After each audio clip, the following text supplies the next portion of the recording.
नमस्कार, अपन समाचारमा स्वागत छ। समाचार विस्तारमा।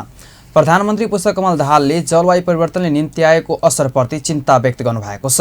शनिबार काठमाडौँमा भएको 24औं अन्तर्राष्ट्रिय युवा दिवस कार्यक्रमलाई सम्बोधन गर्ने अनलाइन माध्यमबाट सम्बोधन गर्दै उहाँले यस्तो बताउनु भएको हो। उहाँले विश्वव्यापी रूपमा रहेको जलवायु परिवर्तनको असरलाई न्यूनीकरण गर्ने र कार्बन हाइड्रेक्सको उत्सर्जनलाई काम गर्न हरेक क्षेत्र तहबाट प्रत्ययन हुन आवश्यक रहेको बताउनुभयो। उहाँले अत्याधिक गर्मी, अति वर्षा, सुक्खा र चक्रवातको परिणाम विश्वभर नै देखिन थालेको भन्दै उहाँले दैनिक व्यवहारमा परिवर्तन ल्याई कार्बन हाइड्रेक्स, मिथेन र अन्य हरितगृह ग्यासको उत्सर्जनमा कमी ल्याउन जरुरी रहेको बताएका छन्। उहाँले बाढी, पहिरो र मानवीय त्रुटिको कारण हुने दुर्घटनाबाट नागरिकको जीवधनको सुरक्षा गर्ने दायित्वप्रति सरकार प्रतिबद्ध रहेको बताउनुभयो। मा रहेको ज्ञान, सिप, दक्षता, क्षमता र अनुभवलाई प्रयोग गरी दिगो विकास लक्ष्य हासिल गर्ने विषयमा युवालाई परिचालित गर्दै समतामूलक र शान्तिपूर्ण समाज निर्माण गर्ने विषयमा केन्द्रित हुनेछ। युवाहरूका लागि हरित सिपका विषयमा छलफल र विचारहरूको आदान प्रदानलाई बढावा दिन यस दिवसले सहयोग पुर्याउनेछ भन्ने मैले विश्वास लिएको छु। विश्वव्यापी रूपमा रहेको जलवायु परिवर्तनको असरलाई न्यूनीकरण गर्न र कार्बन डाइअक्साइडको उत्सर्जनलाई कम गर्न हरेक क्षेत्र तहबाट प्रयत्न हुन आवश्यक छ। हामीले हाम्रा दैनिक व्यवहारमा परिवर्तन ल्याई कार्बन डाइअक्साइड, मिथेन र अन्य प्रधानमन्त्री दाहालले युवाहरूमा रहेको ज्ञान, सिप, दक्षता, क्षमता र अनुभवलाई प्रयोग गरी दिगो विकास लक्ष्य हासिल गर्ने विषयमा युवालाई परिचालित गर्दै समतामूलक र शान्तिपूर्ण समाज निर्माण गर्ने विषयमा केन्द्रित हुन आवश्यक रहेको बताएका छन्। उपप्रधान एवं रक्षा मन्त्री पूर्ण बहादुर खड्काले सरकारको स्थिरतामा शङ्का नगर्न आग्रह गर्नुभएको छ। शनिबार आयोजित नेपाल लेटरिङ व्यवसायी महासङ्घको तेस्रो वार्षिक साधारण सभालाई सम्बोधन गर्दै उहाँले यस्तो बताउनु भएको हो। उहाँले निश्चित कार्ययोजना सहित अघि बढेकाले सरकार स्थिर रहने दावी गर्नुभएको छ। उहाँले व्यापार व्यवसाय रहेका समस्याहरूको समाधान गर्दै अघि बढ्न सरकार तयार रहेको पनि जानकारी दिनुभयो। उहाँले नागरिक र देशलाई केन्द्रबिन्दु राखेर सरकारले काम गरिरहेको भन्दै आवश्यक ठाउँमा गर्नुपर्ने सुधारका लागि सरकार सदैव तयार रहेको बताउनुभयो। उपप्रधानमन्त्री खड्काले नागरिकलाई केन्द्रमा राखेर काम गर्दा कसैले पनि अप्ठ्यारो मान्नु पर्ने र निर्धान खुम्च्याउनु पर्ने अवस्था नरहेको बताउनुभयो। हामीले गर्ने सुधारहरू, हामीले गर्ने परिवर्तनहरू, हामीले ऐनमा, नीतिमा, व्यवहारमा, निर्णयहरूमा गर्ने सुधार र परिवर्तनहरू त्यसलाई केन्द्रमा राखेर गर्यौँ भने कसैले पनि अप्ठ्यारो मान्नुपर्ने, निधार खुम्च्याउनु पर्ने, असहिलो मान्नुपर्ने कुनै कारण छ भन्ने मलाई लाग्दैन। त्यसका लागि वर्तमान सरकार, सम्माननीय प्रधानमन्त्री पुष्पकमल दाहाल प्रचण्डजीको नेतृत्वको सरकार अहिले हामी काम गरिरहेका छौँ। अहिले उपप्रधानमन्त्री खड्काले राष्ट्र बैंकले ल्याएको चालु आर्थिक वर्षको मौद्रिक नीतिले व्यवसायहरूका केही हदसम्मका समस्याहरू समाधान गरेको बताउनुभयो। अर्थमन्त्री डाक्टर प्रकाश शरण महतले अर्थतन्त्रमा देखिएको समस्या अस्थायी भएकाले डराउनु पर्ने अवस्था नरहेको बताउनु भएको छ। शनिबार ललितपुरमा आयोजित एक कार्यक्रमलाई सम्बोधन गर्दै उहाँले यस्तो बताउनु भएको हो। उहाँले नेपाल अहिले बिस्तारै विकासको बाटोमा अघि बढिरहेको जानकारी दिनुभयो। उहाँले नेपालमा व्यापार व्यवसाय गर्नका लागि ठूलो अवसर रहेको भन्दै नेपाल विदेश भन्दा कमै सबै किसिमले व्यापार व्यवसाय लागि राम्रो रहेको बताउनु भएको छ। उहाँले नेपालमा आईटी क्षेत्रले उल्लेखनीय काम गरिरहेको भन्दै बजेटमा पनि आईटी क्षेत्रमा लगानी गर्ने लगानीकर्ताका लागि राम्रो अवसर दिएको बताउनुभयो। उहाँले आईटी क्षेत्र नेपालमा राम्रो रहेकाले लगानी बढाउन आग्रह समेत गर्नुभयो। त्यस्तै गरेर एग्रो बिजनेसमा धेरै ठुलो अपर्च्युनिटी छ। अहिले विदेशमा काम गरेर आएका धेरै काममा गएकाहरूले, पढेर आएकाहरूले पनि यहाँ अपर्च्युनिटी छ भनेर नयाँ प्रविधिहरू चाहिँ प्रयोग गरेर त्यहाँ क्लियर विथ योर कम्प्युटर त्यसमा पनि यहाँहरू लाग्न म अनुरोध गर्न चाहन्छु। अहिले नेपाल सरकारले मन्त्री महतले नेपालको अहिलेको चुनौती भनेको देशभित्रै रोजगारी सिर्जना गरी युवालाई विदेश जानबाट रोक्नु रहेको बताउनुभयो। सत्तारूढ प्रमुख घटक नेपाली काङ्ग्रेसका नेता शेखर कोइरालाले भ्रष्टाचारको अन्त्य र सुशासनको प्रतिभूति दिन नसके वर्तमान सरकार धेरै दिन टिक्न नसक्ने दावी गर्नुभएको छ। नेपाली काङ्ग्रेस भक्तपुर क्षेत्र नम्बर 2 प्रदेश सभा खले शनिबार भक्तपुरमा आयोजना गरेको एक कार्यक्रममा बोल्दै उहाँले सो कुरा बताउनु भएको छ। नेताको कोइरालाले नेपालमा वैदेशिक लगानी भित्र्याउन पनि भ्रष्टाचार अन्त्य हुनुपर्ने आवश्यकता रहेको तर्क गर्नुभयो। उहाँले अमेरिकाको पछिल्लो वैदेशिक नीतिमा पनि नेपालमा लगानीका लागि भ्रष्टाचार र सुशासन मुख्य समस्या रहेको ल्याउनु भएको थियो। त्यसक्रममा सत्तारूढ गठबन्धन सरकारले जोड दिनुपर्ने बताउनु भएको थियो। नेपाली नेता कोइरालाले राजनीतिक स्थिरता, भ्रष्टाचारको अन्त्य, लगानी मैत्री कानुनको निर्माण गर्न सके सम्बन्ध र समुन्नत नेपाल बनाउन कुनै समस्या नहुने पनि दोहोऱ्याउनुभयो। ती चुनौतीहरूलाई हामीले समाधान गर्न सक्यौँ भने नेपाली कांग्रेसको समस्यै समाधान हुन्छ।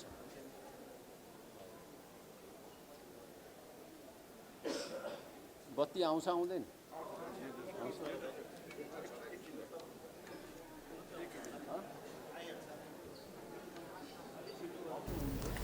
नेता कोइरालाले पार्टीको मातृ संस्थाहरू तरुण दल, नेवी सङ्घ र नेपाल महिला सङ्घको नेतृत्व विधि र विधान अनुसार चल्न नसकेको भन्दै आक्रोश समेत व्यक्त गर्नुभयो।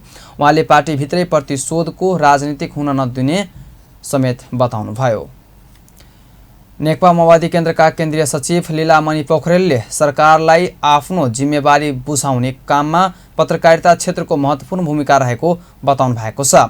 जनकपुरधाममा शनिबार नेकपा माओवादी केन्द्रको मातृ सङ्गठन प्रेस सेन्टर नेपालको 19औं साधारण सभामा सचिव पोखरेलले यस्तो बताउनु भएको छ। उहाँले पत्रकारहरूले राज्यले गर्ने सकारात्मक कामको प्रचार गर्नुपर्ने र राज्यले गर्ने नकारात्मक कामको सृजनात्मक ढङ्गले आलोचना गर्नुपर्ने पनि बताउनु भएको थियो। सृजनात्मक आलोचना वंशात्मक होइन। त्यसकारणले राज्यलाई मूल जिम्मेवारीको दिशामा ल्याउनका निम्ति पत्रकारिताको असाध्य। कार्यक्रममा नेकपा माओवादी केन्द्रका नेता प्रहलाद बुद्धाथोकी, प्रेस सेन्टर नेपालका केन्द्रीय अध्यक्ष विष्णु सापकोटा जुगल, मध्य प्रदेशका अध्यक्ष किरण कुमारी कर्ण लगायत प्रेस सेन्टरमा आबद्ध पत्रकारहरू सहभागी भएका थिए। जनकपुर जेसिसले युवाहरूका लागि इफेक्टिभ पब्लिक स्पिकिङ प्रशिक्षण सञ्चालन गरेको छ। जनकपुरधाममा शनिबार भएको प्रशिक्षणमा जनकपुर जेसिसका सदस्यहरू, युवाहरू र विद्यार्थीहरू, विभिन्न सङ्घ संस्थाका प्रतिनिधिहरू तथा विभिन्न दलका आबद्ध युवा नेताहरू सहभागी भएका थिए। उनीहरूलाई पूर्व राजदूत तथा नेपाल जेसिसका पूर्व अध्यक्ष जेसिआई सिनेटर महेश दाहालले प्रशिक्षण दिनुभएको हो। यस किसिमको प्रशिक्षणले युवाहरूको नेतृत्व विकास गर्ने क्षमतामा अभिवृद्धि हुने जनकपुर जेसिसका अध्यक्ष जेसी अभिषेक चौधरीले जानकारी दिनुभयो। उहाँले समाज समृद्धि बनाउनका लागि राम्रो नेतृत्वकर्ताको आवश्यकता हुने र नेतृत्वकर्ता राम्रो वक्ता पनि हुनुपर्ने भएकाले प्रशिक्षणमा सहयोग पुग्ने जानकारी दिनुभयो। अगर हम सब अच्छा वक्ता बनब तो हम सब अपन बात जो है समाज के अपन आवे वाला पुस्ता के अपन अभिभावक सबके हम सब बुझा सके छी। हम सबके ना एक नीकटा लीडरशिप के जे लागी एकटा क्वालिटी जे कार्यक्रममा JC Pradeep Chaudhary, JC Prabha Dahal, JC Manish Raman Shah, JC Ramesh Kumar Shah, JC Jitendra Mahaseth, JC Nasir Ahmad, JC Tulsi Pajyal लगायत सहभागी भएका थिए। यसअघि जनकपुर जेसिसले गत शनिबार बिलिड तालिम सञ्चालन गरेको थियो। सिराहामा स्रोत नखुलेको नेपाली र भारतीय रुपियाँ सहित एकजना पक्राउ परेका छन्। प्रहरीका अनुसार सिराहा नगरपालिका वार्ड नम्बर 17 माटा टोलबाट स्रोत नखुलेको 8,02,000 नेपाली रुपियाँ र 46,100 भारतीय रुपियाँ सहित सोही ठाउँ बस्ने 48 वर्षीय सञ्जीव कुमार शाहलाई प्रहरीले पक्राउ गरेको छ। प्रहरी चौकी खिरौनाबाट खटिएको प्रहरी भारतबाट नेपालतर्फ आउँदै गरेको 12 1637 नम्बरको मोटरसाइकललाई जाँच गर्ने क्रममा चालक शाहलाई उक्त नगदसहित फेला पारी पक्राउ गरेको प्रहरीको भनाइ छ। उनलाई आवश्यक अनुसन्धान एवं कारबाहीका लागि राजस्व अनुसन्धान कार्यालय इटहरी पठाइएको छ। अब सानो व्यावसायिक विश्रामपछि बाँकी समाचार। विश्रामपछि पुनः समाचारमा स्वागत छ। अब बाँकी समाचार। प्रमुख प्रतिपक्ष दल नेकपा एमालेका अध्यक्ष एवं पूर्व प्रधानमन्त्री केपी शर्मा ओलीले सत्तारूढ दल कांग्रेसले टिप्पणी गर्न लायकको पार्टी नरहेको दावी गर्नुभएको छ। संसदको सबैभन्दा ठूलो दल कांग्रेसलाई सानो दलको पछि लाग्ने रहर नसकिएसम्म आफूले केही पनि प्रतिक्रिया नदिने ओलीको भनाइ थियो। उहाँले पुच्छरले कुकुर हलाए जस्तो भूमिका संसदको सबैभन्दा ठूलो दल कांग्रेस रहेकोमा आफू छक्क परेको बताउनुभयो। गुरु लैटेल अध्ययन तथा विकास केन्द्र नेपालले शनिबार काठमाडौँमा आयोजना गरेको एक कार्यक्रममा उहाँले 4वटा मन्त्री लिएर साना दलको पछि हिड्नु जेल कांग्रेसमाथि आफूहरूले टिप्पणी समेत नगर्ने बताउनुभयो। केका पछि लाग्नुभएको त्यो उहाँहरूले जान्ने कुरा हो, म केही पनि भन्दैन। मेरो कुनै कमेन्ट छ। 15 सालको संसदमा एकपल्ट केदारमान बेत्रीजीले होला अध्यक्ष ओलीले प्रतिशोधको राजनीति नगर्न प्रधानमन्त्री पुष्पकमल दाहाललाई पनि चेतावनी दिनुभयो। प्रधानमन्त्री दाहालको पाकिस्तानी शैलीको प्रतिशोधको राजनीति धेरै नटिक्ने उल्लेख गर्दै उहाँले त्यस्ता कार्यमा सरकारले हौसिन नहुने पनि बताउनुभयो। अध्यक्ष ओलीले सांसद सुनिल शर्मालाई हतकडी लगाएर सरकारले सर्वसाधारणलाई समेत आफू विरुद्ध नबोल्ने तर्साएको आरोप समेत लगाउनुभयो। म सरकारलाई सम्झाउन चाहन्छु, सरकारले अधिनायकवादी भएको छ।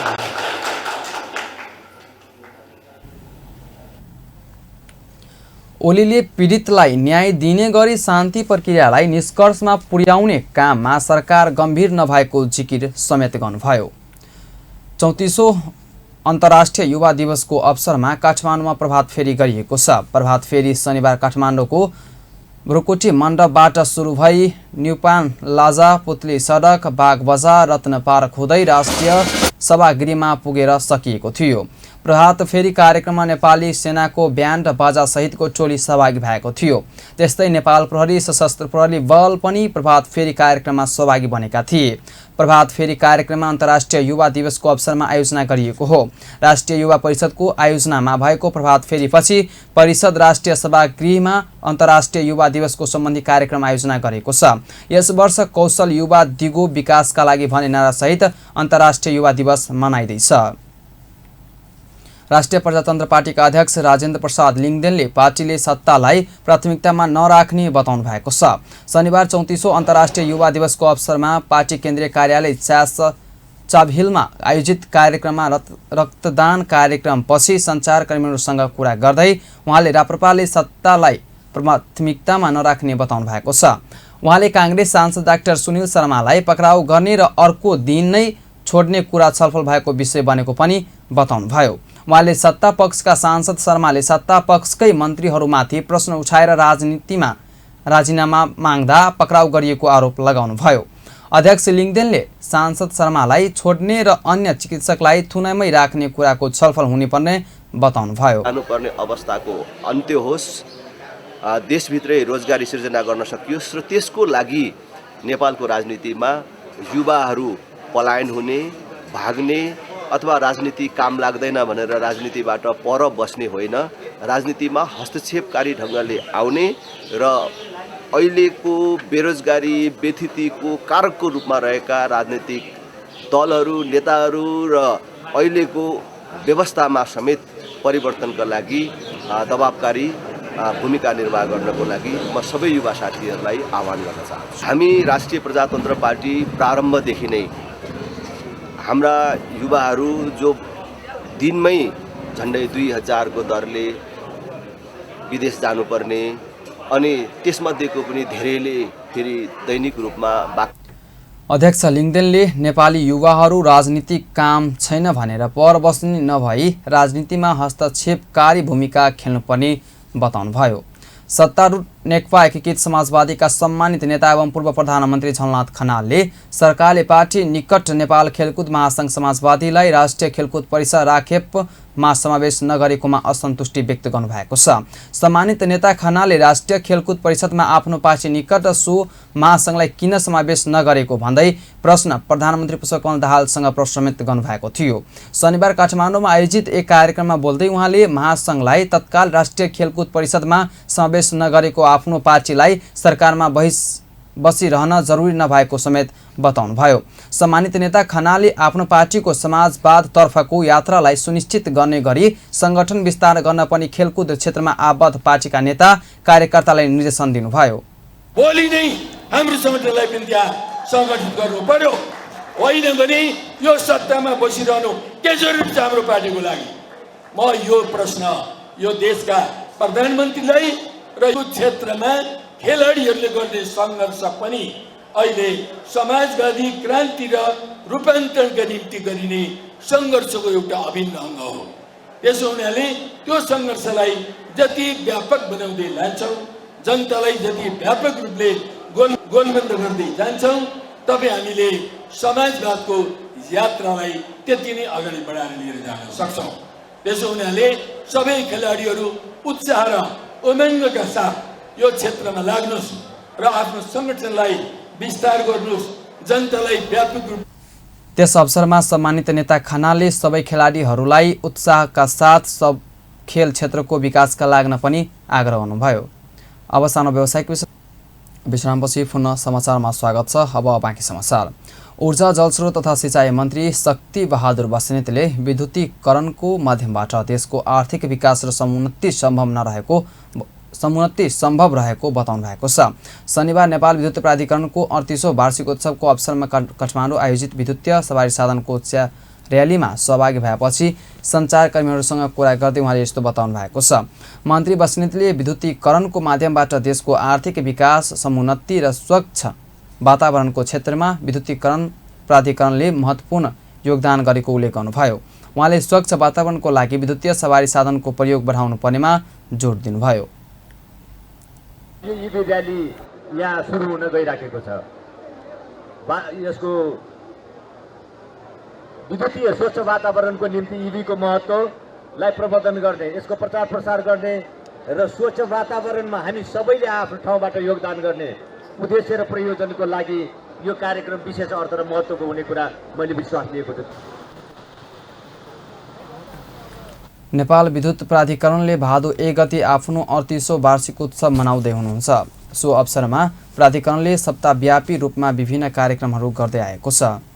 युवा तथा खेलकुद मन्त्री डिग बहादुर लिम्बुले युवाहरूमा देशमा केही हुँदैन भने निराश्यता छाएको बताउनु भएको छ।